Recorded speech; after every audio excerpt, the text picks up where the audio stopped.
How's it going, everybody? My name is Miles, and if you're new here, welcome to the Make with Miles channel. Today, we're going to be making some of these custom leather patches that you can slap on a hat, a bag, or jacket. Let's go. First, I started by making a 3D model of my logo. This was the first real time I modeled something in a CAD software. I use Fusion 360, but it doesn't really matter which software you use. I extruded my logo and inverted it so the patch would come out the right way when I stamped it. The next thing I had to do was 3D print it. I don't have a 3D printer, so I was able to find a library makerspace which had one. This was also my first time 3D printing something, so I made a few mistakes.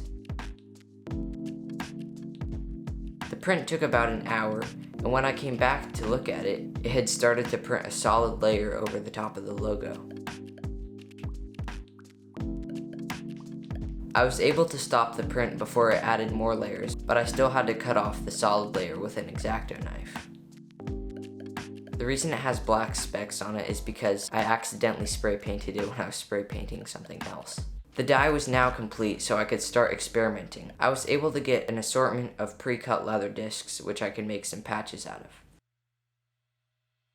The first thing I did was pour some hot water into a cup. I then submerged the leather in the warm water for about 5 minutes. This made the leather softer and more pliable so that I could stamp my logo on it. I took it out of the water and carefully placed the 3D printed die on it, making sure that it was centered. I then placed it in the vise and tightened it as tight as I could. I left it in the vise for a few hours and then I popped it out.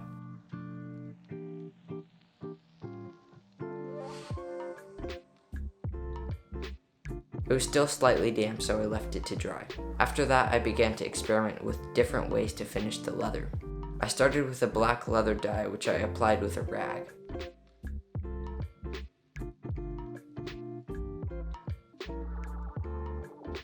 The dye alone isn't enough protection, so I brushed on a clear shoe polish. I applied the shoe polish with one brush and then used a larger one to polish it to a shine.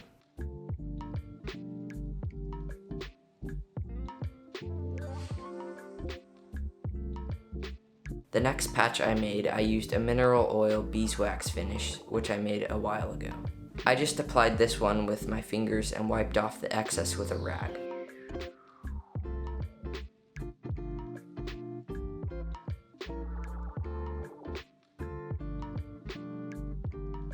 Another option if you can't find the pre-cut leather discs is to cut out squares of leather and repeat the stamping process, and then you cut them into circles afterwards.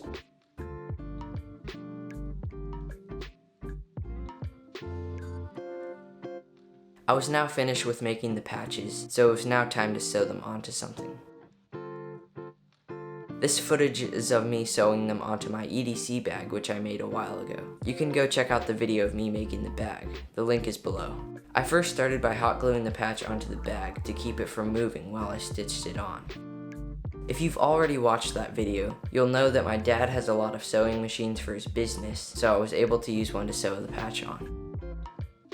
I sewed it on carefully and slowly, only using the hand wheel to make sure that every stitch was where I wanted it.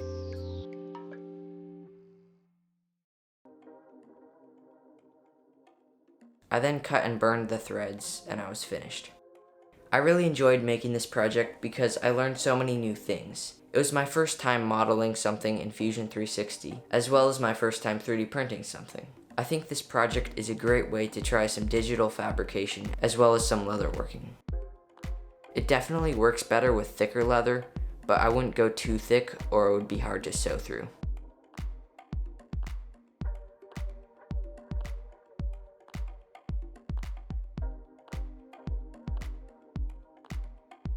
If you enjoyed this video, go check out some of my others, and if you want to see more of what I'm up to, follow me on Instagram and hit the subscribe button. As always, thanks for watching, and I'll see you in the next video.